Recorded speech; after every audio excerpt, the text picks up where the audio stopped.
நம்ம எல்லாரும் tomato கெச்சப்பை fried ரைஸில் யூஸ் பண்ணிப்போம், சமோசாவில் யூஸ் பண்ணி டிப் பண்ணி சாப்பிடுவோம். ஆனால் ஆரம்ப காலகட்டத்தில், அதாவது ஏர்லி 1800s அந்த டியூரேஷனில் வந்து பார்த்திங்கன்னா ஜான் குக் பென்னட் அப்படின்றவர் டொமேட்டோ கெச்சப்பை ஒரு மெடிசன் அப்படின்னு வந்து பிலீவ் பண்ணார். அது மட்டும் இல்லாமல் டொமேட்டோஸில் இருக்கக்கூடிய அதிகமான நியூட்ரியன்ஸ்னால அது நம்மளோட இன்டைஜஷனு, டயரியா, ஈவன் ஜாண்டிஸை கூட அது க்யூர் பண்ணும் அப்படின்னு அவர் நம்பினார்.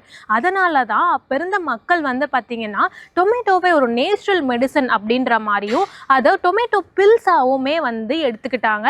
லைக் எப்போ நம்ம ஃபீவருக்கு வந்து பேராசிட்டமால், டோலோ 650லாம் யூஸ் பண்ணுறோமோ அந்த மாதிரி டொமேட்டோ கெச்சப்பை ஒரு மெடிசனாக வந்து அவங்க யூஸ் பண்ணிட்டு இருந்தாங்க.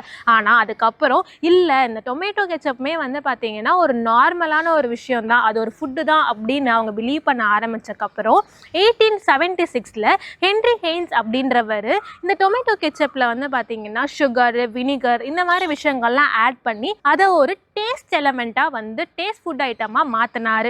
ஸோ இப்படி தான் வந்து பார்த்திங்கன்னா ஆரம்ப காலகட்டத்தில் ஒரு மெடிசனாக இருந்த நம்மளோட டொமேட்டோ கெச்சப் இப்போ ஒரு டேஸ்ட் சாஸாக வந்து மாறி இருக்கு.